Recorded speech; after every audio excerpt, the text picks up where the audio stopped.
retrouve dans une nouvelle vidéo ésotérique qui parlera des rêves. Donc dans cette première vidéo, je vous parlerai des rêves mais avec une grosse introduction et il y aura une seconde vidéo qui sera également une introduction aux rêves qui arrivera un peu plus tard. Et pour ça, j'ai pris des connaissances de ce livre. Je vous le montre. Donc c'est Le sens caché des rêves, accéder à votre sagesse intérieure pour éclairer votre chemin de vie de Rosie Marsh-Smith aux éditions Le Lotus et l'éléphant. Il est juste magnifique. Vraiment, j'adore les illustrations. Vraiment, je les trouve très belles. C'est un peu ce qui m'a fait craquer pour acheter ce livre. Vraiment, alors je vais vous montrer des trucs qui ne vont pas vous spoiler, mais voilà, ça c'est juste magnifique. Voilà. Donc c'est tout comme ça, il y a plein d'illustrations. Il est splendide. Donc c'est grâce à ce livre que j'ai pris les connaissances de cette vidéo. Donc comme je l'ai dit, aujourd'hui ce sera une introduction aux rêves. Et pour commencer, j'aimerais vous dire que les rêves ne sont pas une science valable pour tous. C'est comme un peu l'astrologie. À un moment donné, je vous ferai des vidéos sur les significations des rêves. Ce n'est pas valable pour tous, il faut prendre en considération plein de choses. C'est comme avec l'astrologie, on ne peut pas déterminer une personnalité à travers juste le signe solaire. Et ben c'est la même chose pour les rêves, c'est très spécifique à chaque personne et quand on donne une définition générale, il ne faut pas le prendre au pied de la lettre pour soi-même. Et le rêve, en fait, il va suivre le même schéma que quand on raconte des histoires pour expliquer des concepts importants. Et ben le rêve, ça va être pareil. Il va faire des métaphores pour que vous compreniez des concepts importants de votre vie. J'y reviendrai plus tard, mais parfois pour essayer de pallier un traumatisme. Il va vous donner des messages, j'y reviendrai aussi par la suite, mais le rêve est là pour vous aider, vous guider. Donc ensuite, on va rentrer vraiment plus dans en quoi consiste le rêve, etc. avec la théorie des rêves et tout d'abord, pourquoi nous rêvons. Donc environ, par nuit, on fait 4 à 6 rêves qui durent entre 5 à 20 minutes. Donc juste un chiffre assez drôle à dire. En tout, nous rêvons environ 6 ans de notre vie. Donc tout le monde fait des rêves en fait. Même si on s'en souvient pas, tout le monde en fait. Parce que c'est essentiel à notre santé mentale, c'est essentiel et nécessaire à notre santé mentale, physique et émotionnelle.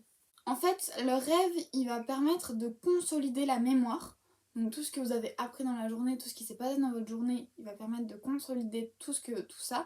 Et aussi de faire le ménage, d'enlever ce qui n'a pas d'importance. Par exemple, il va effacer les connexions neuronales inutiles.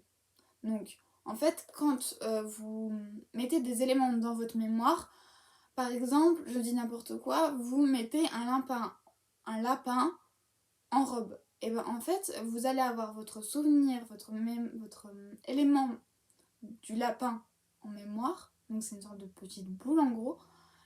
Et vous avez votre élément de mémoire robe, qui sont les deux séparés. Et ben quand vous allez penser et mettre en mémoire un lapin en robe, il va y avoir une connexion qui va se faire entre ces deux boules, entre ces deux neurones.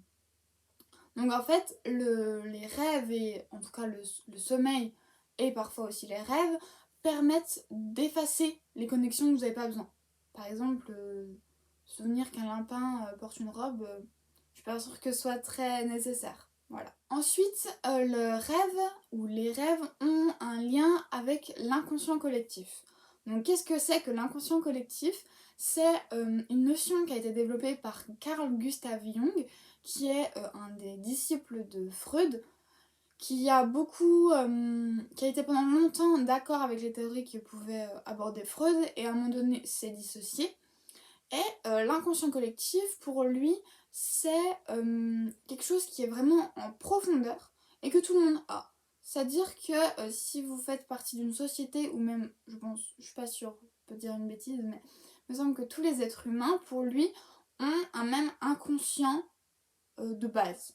Et après, on construit via notre expérience. Il y a des conscients qui sont plus proches de la surface. En fait, il faut vous imaginer une sorte d'iceberg dans une mer très profonde. Donc on a l'iceberg qui est sorti, ça c'est le conscient, c'est ce qu'on a conscience dans notre esprit, qui est dans notre mémoire immédiate, qu'on perçoit. Ensuite il y a l'eau qui sépare l'iceberg entre sa partie non émergée et sa partie émergée. Donc l'eau c'est ce qu'on appelle le préconscient.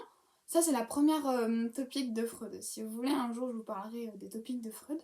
Mais donc l'eau c'est ce qui a le préconscient, c'est on va dire la sorte de barrière qui se fait entre ce qu'il y a dans le conscient et ce qu'il y a dans l'inconscient. Et ensuite, on a la partie de l'iceberg qui est immergée, et ça, c'est notre inconscient, notre subconscient, pardon. Et l'eau qui se trouve tout autour, c'est l'environnement, c'est les événements qui nourrissent notre inconscient, notre subconscient.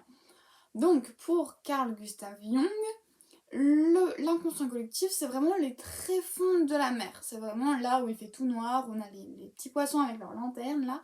C'est vraiment, pour lui, c'est cette partie-là qui est très difficile à atteindre, mais qui existe et qui nous construit quand même. Donc en fait, les rêves seraient un chemin vers les profondeurs de l'esprit. Donc autant vers notre inconscient, notre subconscient à nous, je vais y arriver, que à l'inconscient collectif qui est vraiment au fin fond. Et ben les rêves avec leurs métaphores, nous permettent d'accéder à ça. Donc en fait, les rêves sont comme des messages et elles permettent de trouver des informations dans l'inconscient collectif, comme je vous le disais, et aussi, comme je vous le disais, donner un sens caché au royaume spirituel de l'inconscient. Parce que c'est très, très spirituel, c'est tout des concepts, c'est très abstrait pour nous, notre inconscient. On n'a pas conscience, justement, et c'est intégré d'une manière que c'est très compliqué à comprendre. Et les rêves nous permettent d'y accéder et de mieux comprendre ce qui se passe dans notre inconscient. Et juste petite information, les rêves ont lieu pendant notre période de sommeil paradoxal et non paradoxal. C'est le moment où, le non paradoxal, c'est vraiment le moment où on est presque éveillé. Et le paradoxal, c'est le moment où on vient juste de s'endormir, si je dis pas de bêtises. Donc ensuite, on passe à une autre petite catégorie, comment avoir un sommeil sain. Donc en fait, avoir un sommeil sain, ça permet plusieurs choses. Ça permet d'augmenter son énergie, ça permet de penser plus efficacement, ça permet également de renforcer ses fonctions immunitaires. Mais ça permet aussi de protéger le système cardiovasculaire, de réduire le taux de sucre et de réduire les effets du stress. Mais bien sûr, il y a des éléments qui viennent perturber ce sommeil sain, comme par exemple les cauchemars.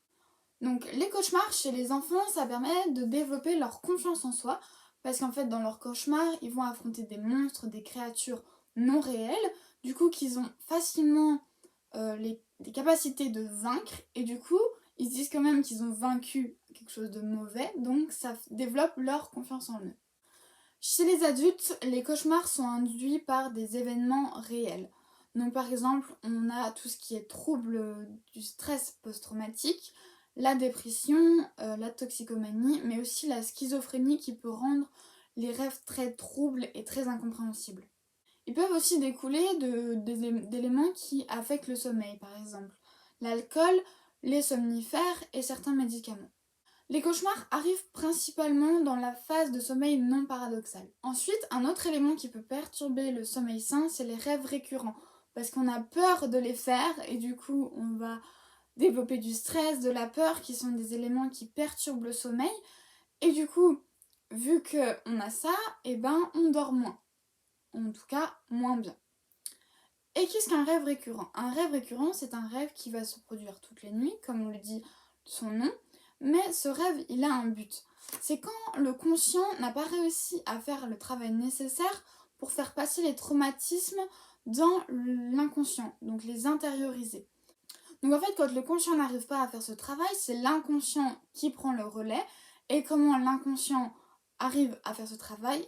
C'est via les rêves qui font passer des messages au conscient pour lui dire « Héros, t'as ça à bosser, gars ». Avec le sommeil, on a ce qu'on appelle le rythme circadien. C'est un rythme qui se déroule tout au long de la journée, où on a des phases de vigilance et des phases de somnolence.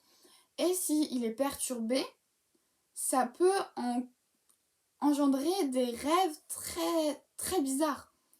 qui sont difficiles à décoder, Ouais, très difficiles à décoder parce qu'en fait, on n'a pas eu le rythme circadien nécessaire et du coup, les rêves, ils n'arrivent pas à se connecter à la psyché, au psychisme, pardon. Et du coup, ils sont un peu perturbés, ils sont un peu tout bizarres et il vaut mieux pas essayer de décoder ces rêves dans ces moments-là. Donc le rythme circadien peut être perturbé par le fait que vous vous couchez pas à la même heure, que vous vous réveillez pas à la même heure, que vous n'avez pas les mêmes moments de pause dans la journée. C'est vraiment tout au long de la journée, si vous n'avez pas le même rythme, au cours de la nuit, vos rêves peuvent être déconnectés du psychisme et du coup être très déroutants et il faut pas en prendre compte en fait. La dernière partie que je vais aborder aujourd'hui, parce que après tous les autres éléments étaient vraiment à part et je préférais faire vraiment 2 vidéos différentes pour vraiment bien les distinguer, même si elles sont plus courtes, plutôt que d'en faire une très grande et qu'elles sont un peu confondues. Donc le dernier élément qu'on va aborder aujourd'hui, c'est qu'il faut avoir une hygiène de sommeil. Donc en fait, l'hygiène de sommeil, c'est le fait de discipliner ses habitudes de sommeil. C'est-à-dire se coucher tout le temps à la même heure, se réveiller tout le temps à la même heure. Et on a aussi des petites astuces pour permettre d'avoir une meilleure hygiène de sommeil. Par exemple, on peut développer une routine du coucher. Donc dans une routine de coucher, il faut éviter tous les écrans qui ont des lumières bleues parce que la lumière bleue empêche la sécrétion de la mélatonine qui est une hormone qui indique à votre corps que c'est le moment d'aller se coucher. Donc à la place des écrans, vous pouvez faire des activités beaucoup plus calmes comme des jeux de société en famille, lire, prendre un bain chaud, faire du yoga et de la méditation. Pour la méditation, c'est génial parce que ça va repousser toutes les angoisses, toutes les inquiétudes qu'on a qui sont beaucoup plus fortes en fin de journée. Il faut aussi avoir des conditions optimales pour bien dormir. C'est-à-dire une chambre entre 16 et 18 degrés et éviter le plus possible la lumière et les bruits. Et dernière petite astuce pour bien dormir et avoir une hygiène de sommeil saine, vous pouvez manger du fromage le soir. Parce qu'en fait, dans le fromage, il y a une hormone qui s'appelle la tryptophane, il me semble que c'est féminin, qui favorise le sommeil. Voilà, c'est tout pour aujourd'hui. J'espère que cela vous aura appris des informations. Si ça vous plaît, n'hésitez pas à mettre des pouces en l'air. Je sais, on n'aime pas quand les youtubeurs, les vidéastes disent ça, mais ça nous soutient et ça nous permet de voir que vous aimez nos vidéos et ce qu'on fait. Donc n'hésitez pas à mettre un petit pouce en l'air si ça vous a plu. Si vous avez des remarques, des questions, n'hésitez pas à les mettre en commentaire. Moi, ça me fait toujours plaisir d'avoir des interactions avec vous. Et sur ce, on se retrouve la semaine prochaine avec une vidéo de psychologie. Ciao!